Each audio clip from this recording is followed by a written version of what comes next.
Hello, folks. Welcome back to another episode here on John Chen Outs the World. I'm John Chen, your host, and I'm really excited to be able to have Mark Greene, an activist on masculinity, modern conceptions of gender, and topics around diversity inclusion as well in those relational practices here. He's the founder and director of Remaking Manhood and co-founder of Think Play Partners and serves as the senior editor for the Good Men Project. Today, I'm very fortunate to be able to share his book, The Little Me Too book for men. And we'll be discussing all things modern masculinity and how we relate to ourselves as men, as well as other people in our world. Thank you so much for joining us on today. Thank you for having me. I appreciate it, John. Yes. I am really curious. How do you sell yourself to corporations, to groups, various institutions that you go speak to? How do you usually explain your business concept and your job description? Right. What's my pitch? Yeah. I think that in the diversity, equity, and inclusion world right now, there's a huge amount of work being done around policies and procedures, and people have this sense that they need to check the boxes and get engaged with workshops or whatever it is internally to sort of both signal that they're conscious of the need for diversity and equity and inclusion, but also that they're taking some kind of steps to make it happen. What I find is that past that initial process, a lot of organizations begin to wonder how to engage, at the interpersonal level, how to engage people across the range of difference in their organization around a subject which is arguably at its core about racism and sexism and bigotry against people with different gender identities, people with different sexual identities, abuse and attacks against the LGBTQI communities, all of that. And what that sort of says is, well, okay, so who's doing all this attacking? Like, who's the bad guy in this scenario? And that's where organizations start to say, so how do we do this without, shaming and blaming, and gets a little sticky for them. One of the narratives that I bring to that DEI world is, okay, I think we're going to have to go ahead and just own the idea that at the top of the sort of hierarchical, dominance-based, old school business cultures, were guys that look and sound like me. We're white men, cis white men, or at least, publicly performing that. And I think we're going to have to sort of try and understand how to have that conversation with white men, as well as everyone else that makes up the human race. And for me, I'm able to bring a conversation not about masculinity or male identity or white male identity, but the larger dominance-based culture, the culture of masculinity, which taught so many men of my generation and a lot of men who are younger, sort of a bunch of very narrow, hierarchical, dominance-based ideas about what it means to be a man. So that's the piece that I bring to organizations. And sometimes they like to bring me in and have that piece of the conversation as well as the larger conversations around DEI. Beautiful. Great. And for those who don't really understand diversity, equity, inclusion, there's groups of people that we usually don't associate with, whether they're LGBTQ, whether they're Black, or people of minority standing, women, and people who are just marginalized in our communities. And I think a lot of us take for granted certain parts of our identity. And that's why, here on John Chen Outs the World, we try to be able to bridge some of those cultural gaps and misunderstandings of one another.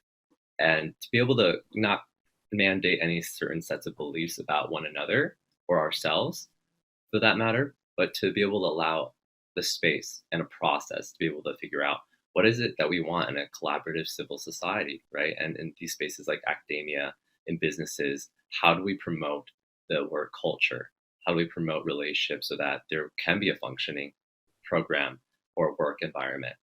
And a big part of that on a very basic human level is that masculinity piece that we, as you have called out, the man box culture, right? And other people, other thinkers, such as Kibble and Creighton and Tony Porter that you have written on.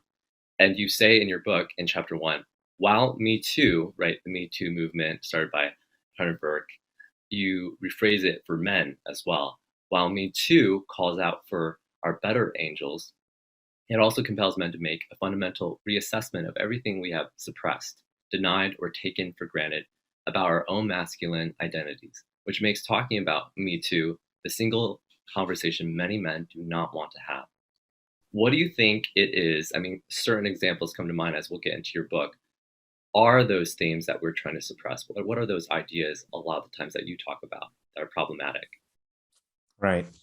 When we talk about dominance-based masculinity, we're talking about a retrogressive version of masculinity that's generations old, and for a very long time has sort of been built on this idea that there are rules for being a man. And when Paul Kibble first conceptualized what he calls the act like a man box, and when Tony Porter sort of repurposed that into the man box, they're both talking about a set of rules and expectations for men that certainly men of my generation, and I think younger men too, will resonate for them, right? So one of the primary rules of the man box has always been don't show your emotions. And I think there are most men would sort of understand that the more you express emotionally, especially emotions that are considered to lean more toward the feminine side, we'll talk about that in a minute, but the more likely it is that you're going to take heat from the boys and men around you and sort of get policed back into the box. Yes. So when boys are very young, infants, we have a very different attitude toward a boy who's crying than toward a girl who's crying. And this is all about suppressing emotional expression. And sadly, I get into conversations all the time with men about this suppression of emotion, and it immediately gets reduced to, well, I don't want to cry in public. Like this vast range of expression, joy, intimacy, empathy, connection, all of the uncertainties of life, it gets reduced to crying. We're not going to cry. Don't cry, but stop crying. But what we're really talking about is the degree to which boys are trained out of expressing what's going on for us authentically.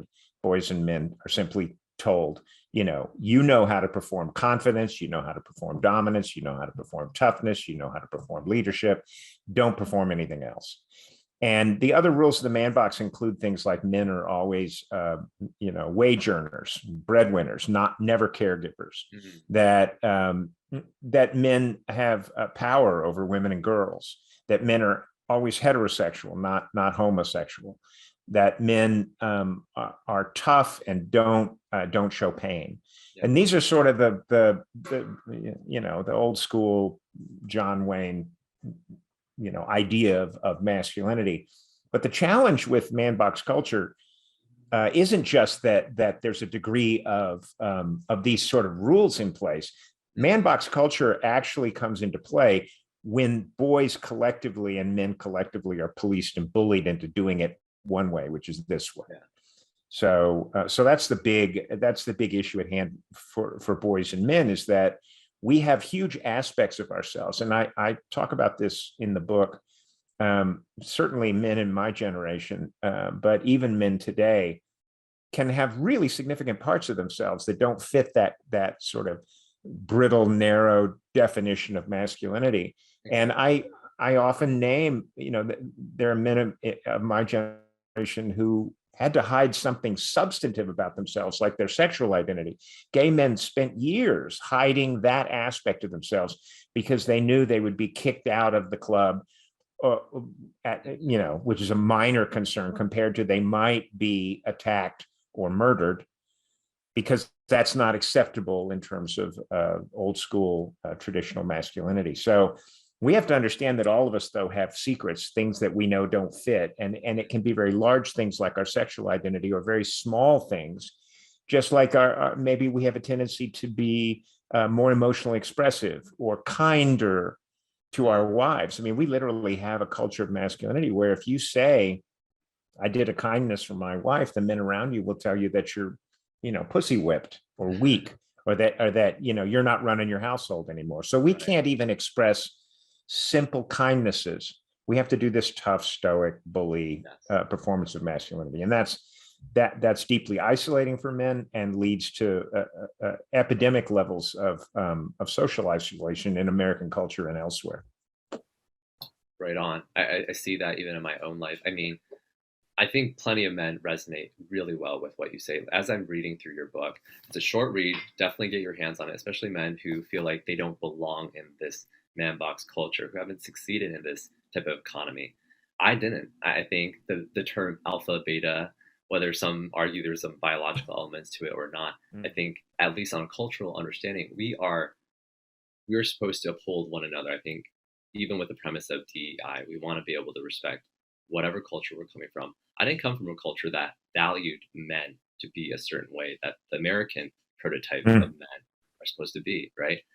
And even then, like my more, I think, Chinese conservative upbringing in some sense, my father, he wasn't someone who was able to show emotion. He was never taught. He was never given permission either. Yeah. And I think I hear a lot of certain types of differences or complexities of this. Even when I think about the level of biological testosterone that we have, our biochemistry, our neurological networks as men, are a little bit different from women in that. So taking that into context, it's a little bit different from what you're talking about. But I think when I was growing up, I didn't really see anyone with those types of empathic examples of nurture in men. It was always that cold, hard, stoic version of John Wayne or Arnold Schwarzenegger. You have to be this brawn and tough, gung ho type of guy. I wasn't that. I was very gender atypical, and that comes to a head with my sexuality as well. Having to come out, talk to my family and my community about those issues. It was hard. It was very hard. It's not even just talking about sexuality, but just deviating from those scripts of playing the right sports, wearing the right clothes. You can't be too colorful or too expressive, even as a man, right? Yeah. And that's how you find success. But that's really killing us, as you say, literally killing us because of this epidemic of loneliness, substance abuse, suicide. Men account for nearly over 90% of all suicides, right? Completed suicides. And we don't talk about that. There's a real issue at the heart of what it means to be a man and the realities of being a man. But often it feels like we don't have the spaces to care for men and for men to care for men as well. Do you find that there's certain spaces that have been successful at doing this, or what are you? Well, let me just jump in here. You said a couple of things that are very important. Yes. And I think that one of the conversations that needs to happen more is for men to simply talk about the degree to which they felt sort of disconnected from who they authentically are. And we have something called men's work. That there's organizations like the Mankind Project and others where men do what we call men's work. And part of that process is for men to unpack where they are in terms of emotional expression, how they're feeling, what's going on for us in ways that we've been sort of trained out of doing. But also to share the stories of our own histories, which are often informed by disconnection and trauma and bullying and violence and a sense of ongoing anxiety all the time. And that anxiety is born out of the fact that, like I grew up being fully aware that certain aspects of myself were not going to fit in. And I had a late puberty, so I was small. Yeah. Like as if I had any control over that, had any way to, like, sure, could we just start puberty a little earlier, please? But just being small, just being physically diminutive is enough to get you on the wrong side of the enforcement of the man box. So you have to take a lot of bullying because of that. And when we talk about a system that so carefully polices boys and men that we almost don't, it's like the water we swim in, it's the air we breathe. We're sort of so used to this constant low-level anxiety, wondering if we're doing it right, if we're making enough money, if we're getting enough women, if we're dominant enough, if we're strong enough, or are the men in our circles going to begin doing those friendly little microaggressions or those slightly more aggressive statements? Is it going to cost us status at work? Is it going to cost us status in our community?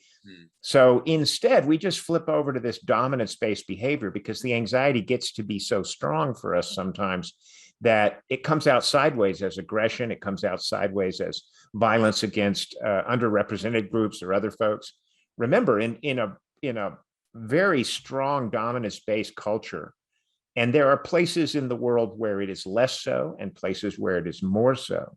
But when you talk about extreme dominance-based masculine cultures, we are encouraged when things get a little too much, when we're a little too frustrated, a little too stressed out, maybe things aren't going so well at work, maybe things aren't going so well with the family, just pick a target. Pick a target outside the man box. Pick gay people, pick women, pick feminists, pick whatever you want, and vent out either verbally. This is why the internet is nothing but a cascade of violent, angry comments against groups like that. Vent out, because that's an act of dominance, and dominance is the primary way that we're permitted to express masculinity and to get confirmation that we're doing it right. So that can be anything from violence, straight up violence and murder, all the way back to the little microaggressions between friends where we're constantly, policing each other. And frankly, it's a crappy way to live. It really is awful. And one other thing I want to say is that we have this myth inside the man box that masculinity is a singularity. It's a single idea. It's a single thing that you can eventually get it right. Mm-hmm. I think what is healthy and reasonable to understand is that, like gender has a vast spectrum, and like sexuality has a spectrum, masculinity should be a multiplicity of masculinities. There should be as many masculinities as there are men to perform it, and they should all be equally valued, so that when a boy starts to grow up in the world, he can find a place amidst all of those possibilities that fits for him, and not have to hide parts of himself to be acceptable. So that's the pressure that we're trying to apply right now. Culturally, we're trying to get culture to say, okay, enough of these stupid rules that someone made up generations ago. And instead, let's stop weaponizing the gender binary. Let's stop weaponizing sexual identity. Let's stop using all this stuff to try and create a hierarchical, vertical masculinity with white men on top. Right. And what's interesting is that if it's so great to have this hierarchy, then why aren't the people at the top the happiest? You mentioned suicide numbers for men. 70% of those male suicides are older white men. If that's the place to be at the top of the hierarchy, why are we all killing ourselves? Because it's a broken system top to bottom. Yeah. Wow, that's a powerful statement. It is a broken system from top to bottom. And I see good examples even without the white aspect. I mean, you talk about the Oscars recently, what we just saw. Sure. The violence with Will Smith and Chris Rock. I think a lot of people talk about this from different angles of like, we should just not have violence in this setting. That makes sense. But also when you break down like literally what happened, if you see the video, anybody watches the Oscars, I think most people don't watch award shows as much anymore, but with the Oscars, it was a very stark moment in the evening. Everything was just silent in that moment because they realized, oh wait, he just cussed at Chris Rock. Will Smith just cussed. It wasn't a joke. And at first he was laughing at the joke, right, about G.I. Jane. Right. And so there's this script about this. There's a personal level to all these things, right? Within the romantic relationship between Will Smith and his wife, obviously there's that respect, but then there's this cultural narrative that we also are bound to in some ways. Like, how do we protect our image as men and our household? Right. Well, if your image of masculinity is a very narrow one, and if the threat is that you're going to lose status, yes, if you don't perform it correctly, then the kinds of choices we make tend to lean into aggression, dominance, because that's the default affirmation of masculinity in dominance culture. Right. If you take hierarchical dominance-based masculinity and replace it with a more lateral masculinity of expression and connection, then you're not obligated to prove you're a man by, being dominant to the men around you. And I would suggest that when your choices are limited, violence is what comes out sideways, as they say. But if we're going to look at any event that involves violence, and the Oscars is only one among millions that take place daily, we can look at domestic violence as another example of men doubling down over and over again on dominance because they simply have no other skill sets they've developed over time. And understand man box culture, the rules of man box culture, don't show your emotions. When we start training young boys into that, we have to understand that emotions are crucial to the expression of emotion is crucial to the creation of authentic friendships and relationships, right? Connection.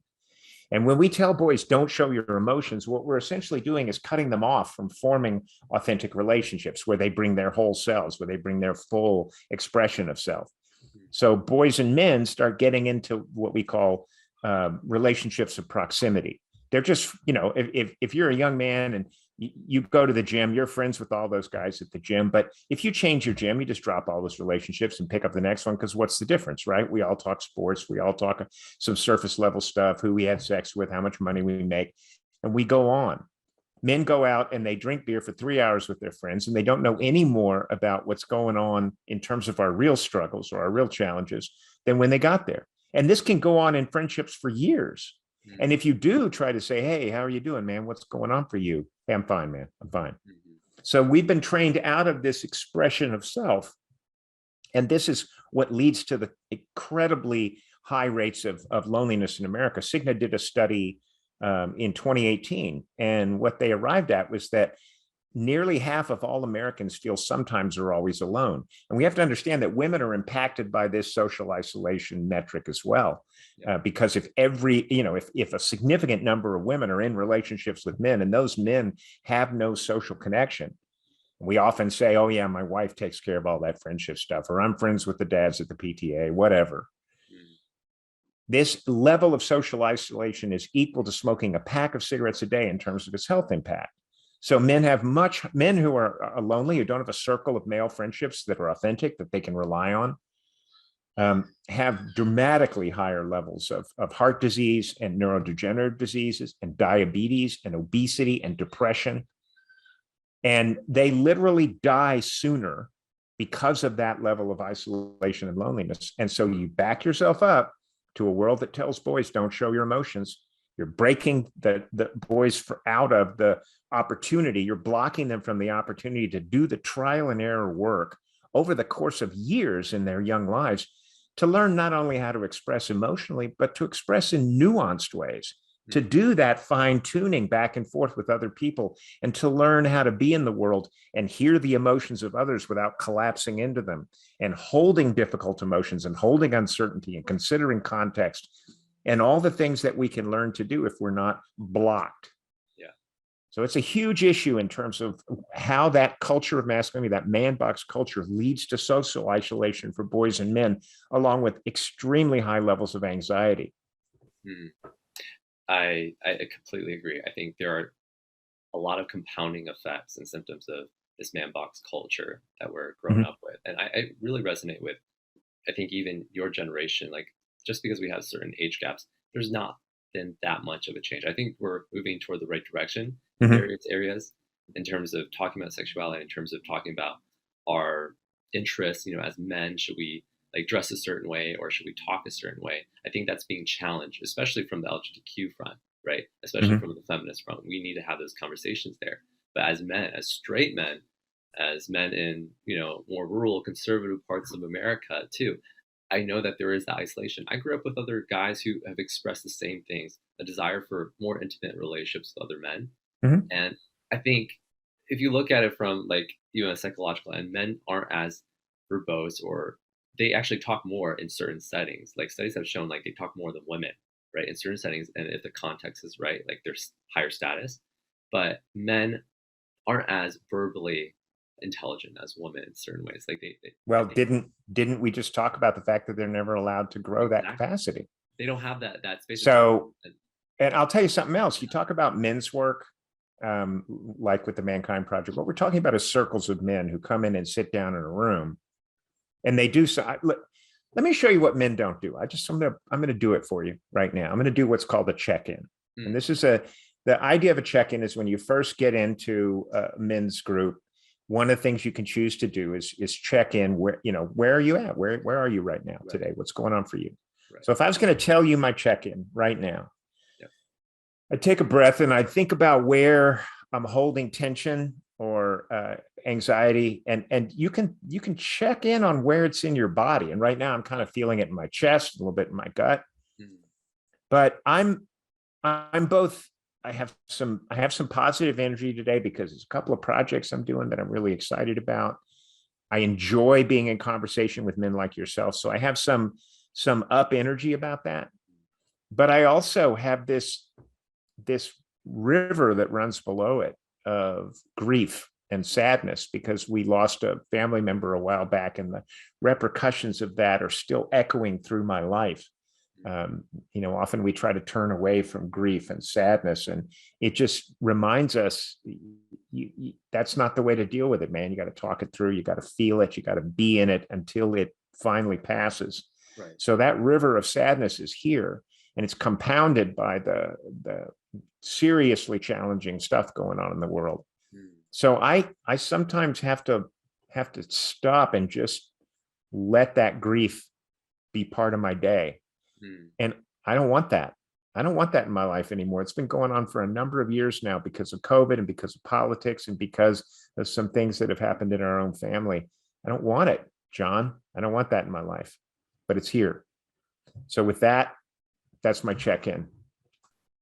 That's really powerful. Thank you for showing that. I think that's a tool, a practical tool that anybody can use. And a lot of the times, especially as men, we don't get that training. We don't get those opportunities to be able to share that. I mean, with men especially, like you went in deep, and I'm really grateful that you were able to share. I'm so sorry for the loss in recent years.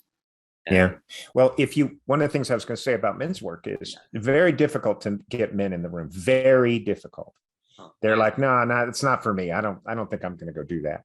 Okay. But when they get in the room, and when you're in a room full of men who are actually interested in what's really going on for you and who you really are, right, and who are absolutely prepared to accept pluses and minuses in your story, those men talk, and they talk eloquently, and they talk honestly, and they share emotionally. We are all capable of this. We've simply been trained not to do it and not to trust the men in our lives to do it because they'll use it against us. And in dominance culture, that's not unusual. But in a more lateral masculinity of connection, a healthy masculinity, we get stuff off our chest. Men give us advice. They hold us accountable. Hey, Mark, you said that thing last week when you were here about wanting to get with your wife and sort of, make something right that you feel like was your responsibility. Did you do that? And I'm like, no, I didn't get to that this week. And they're like, well, come on, man. You want to do it, right? Yeah, I do. Right. Well, then we got your back. Go do it. Yeah. Accountability is one of the things that give men the sense that they have support and they have people working with them. This is also something that in an isolated culture of dominance, we don't get from men. Men aren't there to support us. They're not there to help us do the stuff that even we know we want to do. Right. And so And so policing is different from accountability. I think to make that clear, absolutely. Policing is conform in opposition to who you authentically are. Do it this way. Yes. And if you don't, you're and here's 20 abusive words we're going to throw at you. Policing has nothing to do with accountability because it's not about who you are. It's about some caricature you're supposed to play as a man or as a person. And I think there are versions of this in other cultures, gay culture, masculine culture among women. Yeah. But boy, man box culture among men, we have really locked it down. Yeah. Yeah, I can see that. Now, women, gay men, straight men all agree that masculinity isn't inherently bad. Toxic masculinity, lower forms, regressive forms of masculinity that harm other people, that's bad. That's bad. Like if the homophobia and sexism that comes out of these man box examples are present, there isn't a flourishing manhood, right, for any men. But what would you say in terms of those who are really gaining a lot from this man box culture. How do you have a discussion with them? Someone who's agitated, someone who's, I just think of like this white old Vietnam veteran who hates all the immigrants and, kind of like, not to bash on like a conservative appeal. I think like patriots, veterans, we thank you for your work. But there is this idea that in this bygone age, in some sense, that's still existing on this really primordial level, like very primitive level of our society, like undergirding our society. It is causing a lot of tension for men to even express that need. So how do you get people like to come into those spaces? How do you advise people to come into those spaces? Well, sadly, there's one thing I want to get to real quick before I answer your question. Yeah. I want people to also understand that man box culture, when a boy expresses emotionally too much joy, too much need for connection, whatever, the thing that gets said to him, and this is borne out in Niobe Way's research in her book Deep Secrets and Judy Chu's research in her book When Boys Become Boys. Yep. What we say to them, we take a whole set of human capacities for connection, things like empathy, caregiving, connecting across difference, and we define them as feminine. Oh, those are feminine capacities. Yeah. And then we take a whole set, toughness, leadership, ability to handle pain, all that stuff, and we define that as masculine. Right. And when a boy expresses emotionally too much, that he's too giddy, too joyful, needs friendship too much, isn't fulfilling the man box, we say, what are you, a sissy? What are you, a girl? Right. And these, what are you, gay? Yeah. Niobe Way notes these three statements are very common ways to police boys back into the box. And the end result is that this stuff doesn't happen monthly or weekly or even daily. These little language microaggressions around what are you, a sissy, what are you, a girl, what are you, gay, happen hourly for boys over the course of years. It's a constant drumbeat of the denigration of the feminine, right? Now, these capacities for empathy and connection, these are not feminine, they're human capacities, and we're all born with them. You see young boys showing compassion and empathy for a wounded bird, per se, whatever. You see it all the time in young boys, but it gets trained out of them over time by this drumbeat of the denigration of the feminine. So by the time boys are turning 18, they have been cut off from connection and expression, and they've been taught that women and girls are less. So the denigration of the feminine as a tool to police boys and men into the man box is training them over and over again, brainwashing us into seeing girls and women as less. Yeah. And when we talk about diversity, equity, and inclusion, the organizations that actually are successful in putting that kind of a culture in place are organizations where the men get behind the effort. And if men don't get behind the effort, then it doesn't work out very well, doesn't succeed. But if you look at research by Deloitte, the degree to which inclusive organizations perform better, they have 6 times higher a level of innovation and 8 times higher a level of profitability. So go look up Deloitte, diversity inclusion, just go look at their data. Yeah. We're talking about 600 years of Western culture where white men have controlled every single educational, religious, business, military, political contexts. They've run it. So think about 600 years when you could have had 6 times the level of innovation. We'd all have jetpacks. We'd all have flying cars. We would have solved cancer. This is not a joke. The degree to which white male dominance of all these institutions has cost us, based on the research we know from Deloitte in terms of innovation, agility, higher levels of profitability, better business outcomes, factor of 6. Imagine where the world would be today. And if we want to survive as a species going forward, we have massive threats to our planet, to our environment, geopolitically, all of that.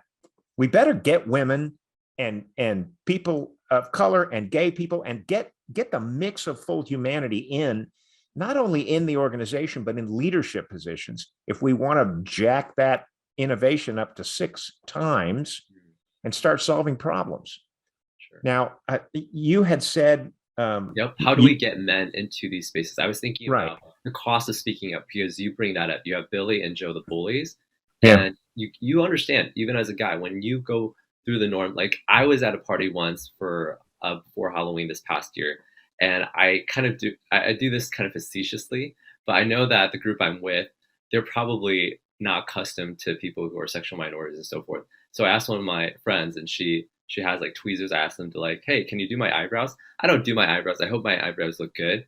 Just saying. I hope they do. Yeah, I don't But do mine either. I don't. But I like that there was this bonding moment, even in college, where some of my friends who aren't even gay, their girlfriends did it for them, Hmm. and even simple stuff like that, like Yeah. self care. Right? Men don't do self care. Men don't care for art or writing. Think about Shakespeare. He was highly successful. Even now, we ordain him as one of the great writers of ancient history. Like we know that men can write, men can produce art, men can do all these things that are deemed feminine. But there's a cost right now to enter those spaces. How do we encourage our male brothers and friends to get into those spaces? How do you do that? Well, I think it's all breaking down some now. I think younger men are less obsessed with the gender binary. They're less obsessed with these supposed rules. But you had also asked about older men and angrier men and how they arrive at doing something differently. Right. The rules of man box culture, they're not about being, they're about doing. Mm, So if you have sex with a beautiful woman, or if you drink everybody under the table, or you make some money, right. the question's always going to be, yeah, you did that yesterday. What have you done today?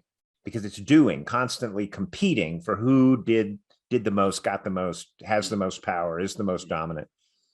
And what happens to every single one of us is eventually we age out of being able to compete. yeah. Either our physical health begins to decline and we can't win every sports match, or our pickup lines aren't working at the bar anymore, or maybe we finally don't get that raise. We're not as successful in business. And I would suggest to you that men who ascribe to dominance-based masculinity are failing at greater and greater rates in the business world, because that's no longer an acceptable model. Sure. But eventually these men fail to compete in man box culture, which is culture of doing. Yeah, you did it yesterday. Have you done it today? And they just kicked to the curb, and the younger men go right on by. And Mm, this is why we see white men committing suicide in the older age groups, because they have in fact lost their ability to compete in that yeah. hyper masculine context. And those men do one of a couple of things. They either run headlong into the limitations of their own hyper masculine mindset. They may be looking at their second or third divorce. Mm, They may have gotten fired from their job because of some sort of behavior that's simply no longer acceptable in organizations. They may be getting sick. They may be getting physically ill.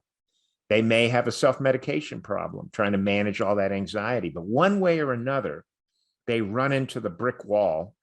And some of them look around and say, I got to do something different. I'm in trouble here. I need help. And they go to an organization and start men's work and find another path forward. But far too many of them simply do what they've been taught to do all their lives, to express anger and to pick a target outside the box. And right. this is where hyper aggressive, older, right wing political um, uh, action is emerging from. It's emerging from men who feel like their masculinity is being stolen from them, that their ability to earn money and be the wage earners being stolen from them. There are huge economic, but also social, that Black people are getting advantages that they don't have. Michael Kimmel writes a lot about this.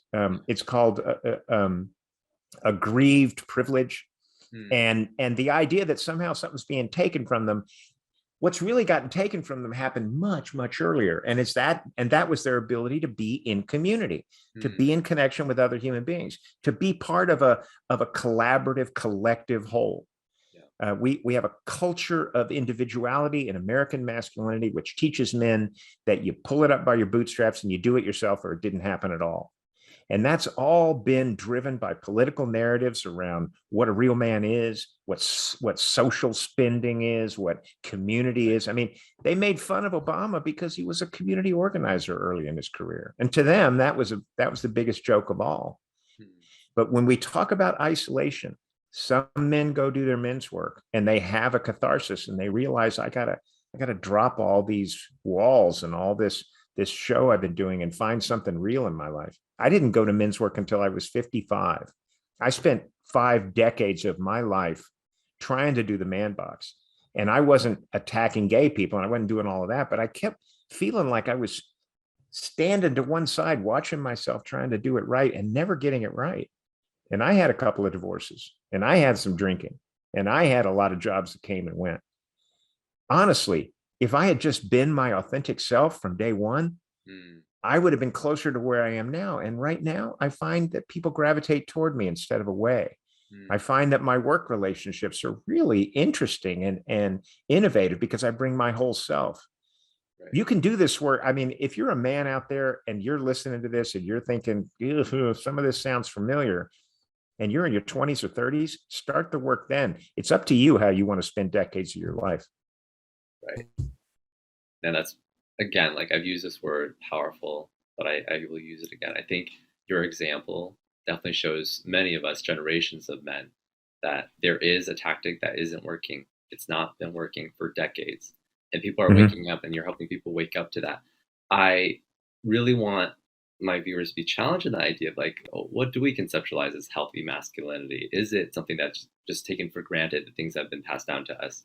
And what is then your idea as we talk about these practical ideas of doing men's work, of examining our emotions, of contemplation? How do you say men should challenge your relationships with other men when it happens? Because like obviously trying to get out of those man box culture situations is hard enough. Like speaking out, it's like, don't call that woman a B, just because she won't sleep with you or she won't message you back, right? Or you offer practical tips about challenging your relationships. How do you get there? What do we need to do? Honestly, the degree to which we've been trained into silence by a masculinity of dominance, sooner or later, the fear of that enforcement, if I say anything, I mean, if there's any place where we can man up, maybe it's just be who we are, just be who you are. Yeah. And if something strikes you as being wrong, don't look around the room and try to see how they're going to vote. Speak your mind, because ultimately this is your life and many of us believe it's your only life. And the degree to which we still feel like we're going to be the odd man out if we speak up in moments where someone, and you can just map everything by dominance, map it all by that. Is it dominance behavior? Is this person trying to have power over someone else or create power with people in community? Right. And if you just map it in terms of power over, that's a demonstration of power over. You can use your own power and say, I don't think so. You don't have to make a big show of it. Just say, cut it out. That's not, what are you doing that for? Right. And I think that the other thing we can do as men is we can look for that stuff to happen in our circles. And if someone else has the guts to do it before you, back them up, speak up, man, join them. If someone else is the ally, be an ally to them. Say, I agree with him. Stop it. Just cut it out. Yeah. And in that moment, you shatter this illusion that the whole world thinks dominance behavior masculinity is right and correct. The emperor is in fact not wearing any clothes and needs to leave the bar, go away. You set the tone of the room. Like you have an active responsibility or a role to play. Even if you're not at the top of the hierarchy, you can set the tone of the room. And I've seen that even in my own life. Like I was in college, and RAs kind of have some power because they're the leaders within most spaces. But there are plenty of RAs that sometimes feel differently towards another RA or other student leaders who are in these DEI spaces. And sometimes there's confusion about how do we help, these ideas around cultural appropriation? How do we say things that aren't microaggressions, and the levels? It's complicated. It's not like people just have these like bylaws and, have written out, this is exactly what you need to say. That would be unhelpful. That would be very, very unhelpful. But there's very different cultures in which we come from. And it takes time to be able to learn, to be able to grow, to be able to assess like where our relationships are. And the quality of that does take commitment to say something, to say anything. But I think I was just thinking about, this chapter that you wrote also in your book about the gender wage gap, right? With women earning less, like 80 cents per dollar that a man earns. And, there's definitely like complexities to that, how women earn money and like how much time they take off and so forth. But there is still a wage gap. And I think one of the things that needs to be brought up is how women communicate, right? A lot of the times, older generations of women, they have a harder time of feminizing their behaviors. Like, no, we need to be just like men, just like men. It's kind of like this very communist idea of women and men being the same. Not necessarily. In our generation, we've moved from that in various ways where younger generations of women now appreciate more allowing certain aspects of their femininity come in and not having to disown their femininity. And in the same way, I think men can use that. And like, it doesn't have to be an all or nothing, right? You don't have to give up man box culture and call yourself gay or call yourself a woman. You're not a woman. You're probably not gay, but I think a lot of men feel that it's like the equivalent of being gay or a woman in the man box culture lens. So right. Well, remember the definition of an ideal set of masculinities is an infinite range. Yeah. And that includes masculinities that look somewhat like traditional masculinity, which may be emotionally stoic, maybe prefers to be a breadwinner over a caregiver, whatever. Yeah. Yeah. Man box culture doesn't come in with traditional masculinity. It comes in with the enforcement of it as the only acceptable way. Definitely. So understand that, and also human capacities like empathy, caregiving, these are human capacities. Mm.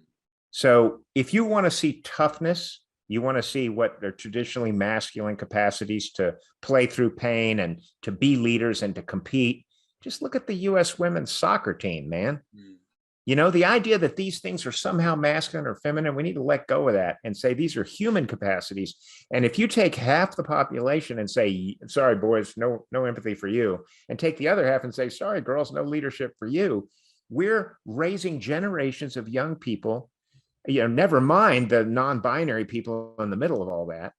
We're raising generations of people who have one arm tied behind their back in terms of the full range of human capacities. You want to be a tough, strong, competitive leader? Throw some empathy in there. Throw some human capacity for human connection in there. Throw some community building in there. There's no reason why we can't raise people in a culture and a society where gender is a spectrum and where all human beings are allowed to have these human capacities. All right. I like that. I like that. So what then I think a lot of people get confused about spectrums is that if there's an infinite possibilities, I think naturally what we see in any society, capitalistic or otherwise, like there are definite downfalls with capitalism. There's greed, there's corruption, again, that domination. But in any society, there's going to be people who come up at top. Like hierarchies are inevitable at a basic level. So there's that problem. How do we include everybody, allow everyone to have that space, which isn't really as relevant, I think, to your book. What you're trying to probe at is obviously man box culture. Well, it's about hierarchies. It's about hierarchies. It's about dominance and hierarchies versus more lateral, culture of connection. So it plays into this argument. When you talk about capitalism, then you have predatory capitalism, right? The idea that I'm here to dominate everybody around me, so I'm going to jack the price on insulin by 600%, bank a bunch of money, and who cares if people can, if people have to sell their houses to stay well. Dominance-based masculinity shows up in the destruction of the environment for profit. It shows up in predatory pricing practices in healthcare. It shows up in other forms of predatory capitalism. Which wipe out small mom and pop businesses. It's there. And the fact of the matter is, if you're talking about a dominance-based hierarchy, whatever that is, look around you. When you see dominance being performed as validation for a man's identity or a woman's. In the business world, women were taught you got to do that man box version of leadership if you want to succeed. Now we're learning that's not the case. Many organizations are coming to understand that this full range of capacities, that leadership by men who can listen and form connection and communication and take in complexity and all that stuff, who can reach consensus. That innovation is born out of the ability to reach consensus with a group of people all adding their ideas. Right. The problem with the lack of innovation by white male-led organizations for generations is that we were taught whoever the boss is, agree with him. Mm-hmm. We all conform and align behind the leader, and whatever the leader thinks is the answer to this propulsion problem with the Saturn rocket, we're just like, yeah, that's what Bob thinks. Bob knows. Bob's the leader. And so no one at the bottom who says, well, actually, liquid fuel rockets are not so great. We should be doing some kind of a solid fuel. Everybody shut up, man. Bob said liquid fuel. This is conformity and dominance that we have to learn to step outside of. We have to step away. So you're in a room and someone's talking in dominance-based ways about someone dominating someone, either in your circle or across the room. You have to decide, what's my role in the world? Is my role in the world to just look away when something's happening? Yeah. There are cases where you need to leave the room because violence is about to break out and it's not safe for you. And I understand that.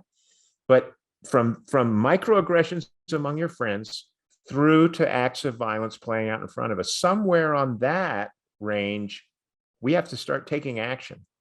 And another way to take action isn't about opposing people. It's about loving people. It's about connecting. Take a risk with your friends. Hey, man, can I talk to you about something that's going on for me that's real? Right. You might be surprised, right? When someone expresses a little bit, man, be there for them. Hey, I hear that, man. You want to talk more? Tell me what's going on for you. It isn't just about opposing bad behavior. It's about growing good behavior in our relationships, right? And forming real connections over time. There are people in your circle right now who are more authentic and more connected and who you're a little bit uncertain. Should I engage that? Engage it. Do it. Yes. Yeah. Yeah. Sit with it. Sit with it too. It's hard for men sometimes to sit with their emotions and not run the other direction or accuse or blame or, be angry. We need to learn diversify. That. We call it emotional stamina. Grow your emotional stamina. Be able to sit with your own emotions and the emotions of others. Consider emotions don't be so quick to name them. Check out where they are in your body, but also take a minute and say, oh, I'm feeling angry. Well, maybe you're not. Maybe you're excited and angry. Maybe there's a couple things going on here, Be more nuanced in your view of things. Don't be so quick to name someone as weak. Maybe they're expressive. Yeah. Don't be so quick to name yourself as ashamed. Maybe you're feeling really strong emotions about something that's emerging and you don't know what it is yet. Right. All of these things are part of creating a more nuanced, more diverse, more complex view of self from which your authentic ideas about who you are emerge.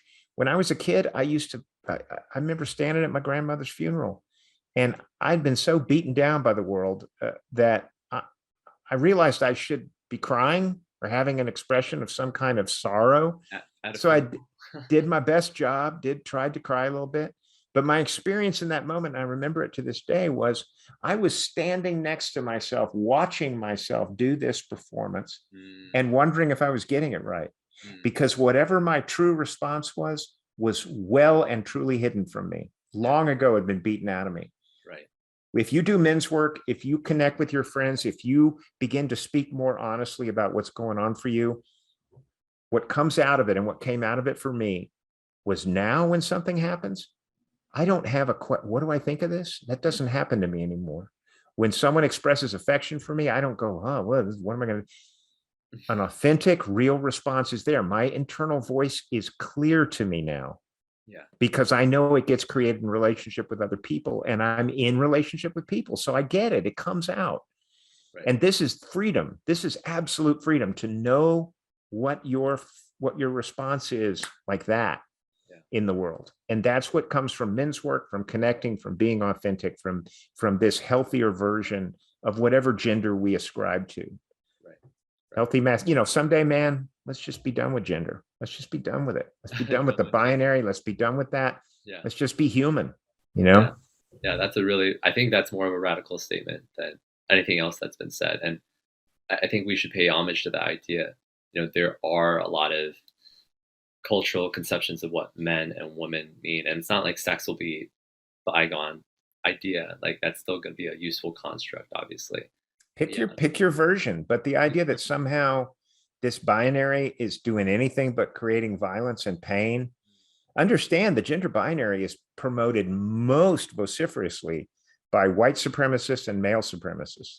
And they make the biological arguments. Women are supposed to be here to breed. Men are here supposed to be to protect them and to do the dominance behaviors, right? Right. They also talk a lot about victimhood. We're victims. Our race is being erased. Our masculinity is being erased. All this stuff that's based on these biological arguments. I would suggest to you that if biology is somehow involved in masculine and feminine nature, that culture is a much bigger piece. Culture taught you, or men like you, to hide their sexual identity and to perform closer to a normative, what was considered to be normative, right? Yeah. So is that your biology, or is that culture that does that, right? When a man is in the closet, I openly tell people who care that I consider myself to be gender non-binary. Yeah. And yet look at this performance. Pretty good, huh? Yeah. Because I learned to do this as a way to stay safe in public spaces. Okay. And I consider myself too old to deviate much. But I definitely have throughout the history of my life been closeted in terms of how I perform masculinity in private. Sure. And who are we? I mean, look around you, man. The world is absolutely full of people who do it like I'm doing it. Mm-hmm. But man, everybody's got a different side of themselves. Everybody's got a different way of being that they may privately do, that they may keep hidden, that they may only show to their partners. Mm-hmm. And honestly, it's right. Life is short, man. Yeah. Life is short, and we should have good answers for these questions about how do we assume our orientation as men, women, other. And I think that proportion, I'm always thinking about proportions of things when we're talking about biology and sociology, like what parts are nature and nurture. That's an age-old question, Sure. Right? So answer it. And who answer it? Everybody can have their own point of view on that, but anybody should, because we're all coming from different expertise and different domains. So if you're a biologist, obviously you're going to be caring a lot more about the biological components of men, women, and binary, and other variations of that, intersex per se. Yeah. But then when you're a sociologist and a literary humanities writer, then of course you're going to talk about the values and anthropology of our culture, and biology isn't going to matter as much. So I think we need to have a holistic view of these things. It's hard to, because I think when we speak out, we have to go 100 miles per hour sometimes. It feels like we need to be activists and activating everybody. Mm-hmm. But then in the process, like as I'm like even learning throughout our conversation, is there's little pivots, little tiny pivots that we're taking each and every point that we're kind of discussing. And we're getting to see the world revived and renewed every single second.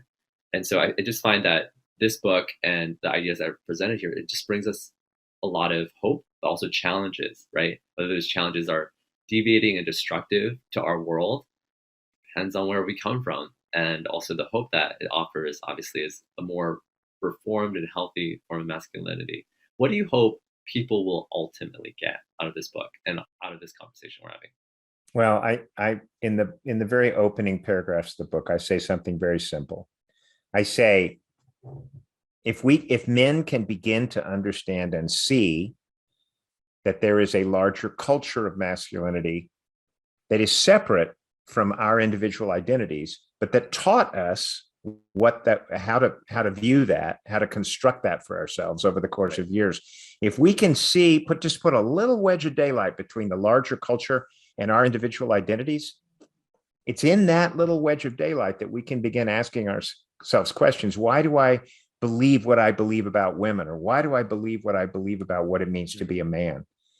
if you can just ask yourself some questions instead of everything being automatic and programmed. And, most men, if you ask them what the culture of masculinity is, they'll just, it's the water we swim in, it's the air we breathe.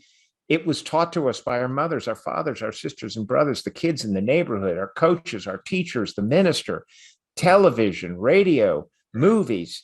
It was ubiquitous. It was so continuously around us at all times that for most men, they're not even conscious of it. And so whenever you start to talk about masculinity, they think you're attacking their own identity. They're like, "What? Hey, man." But what I'm saying is, let's have a conversation about the larger culture of masculinity. Let's look at it in terms of what it's teaching boys every single day, including to let go of their closest friendships during the period. Niobe Way wrote a book called Deep Secrets, and she did deep research with boys. Said, what does your best friend mean to you? And she would ask that question to boys in early adolescence, and those boys would use the word love. They would say, "I love my best friend." Yeah. They would say, and the other thing they all said was, "Without my best friend, I would go crazy," because they have deeply intimate conversations about what's going on. But by the end of adolescence, she interviews the same boys and they say, "That friendship, Mike lives around the corner and, I don't see him that much anymore. I mean, he's a good basketball player." And then they'll say, "No homo," just to make sure that that if they have anything complimentary to say about that guy. Right. And then right. Another boy in the interview says, "Oh yeah, that friendship's kind of on a crossfade. It's kind of fading out." Mm-hmm. And what she discovered was these boys are no longer concerned about what's authentic for them or what's going on for them. They're concerned about proving what they are not. And in quotes, the language is they're proving they're not little kids, girly, or gay. So they let go of these close friendships. They step away from them. They let them fade out. And at that point, late adolescence, boys' suicide rates become 4 times that of girls their age. Yeah. So we're talking about a system that breaks connection for us, that leaves us alone and sad and disconnected and angry and violent. And gentlemen, it's your choice. Live the life you want to live. If the idea that you've got to be on some kind of hamster wheel of competition feels right to you, then I guess that's the choice you're going to make. Wonderful. I felt convicted by that. I think there is so much you have to offer. Again, the Little Me Too book for men. And Mark Greene has wonderfully laid out some of the expositions and arguments for why we need a change in our conceptions of masculinity, how we form these conversations, how we engage in DEI, diversity, equity, inclusion. And I know that you will continue to push us in the right direction, hopefully with more of these conversations. Yeah, you push me too. John. Let's do it together. Let's create a wave together. Yes. Anybody who wants to find me can find me on most social media at Remaking Manhood on Twitter, Instagram. And there'll be links there to all my books. We have podcasts, we have videos on YouTube. And this is the work, right? Yes. Liberate men, liberate us from the narrow ideas of what it means to be a man. Yes. Yeah. Right on. Well, I can't wait to hear more, and we'll stay in contact. Please, I'll send the social media links down below. Get in contact with Mark Greene. Check out his work. I'm so thankful you were able to join today. Thank you, John. I appreciate the conversation. Really enjoyed it. Thank you.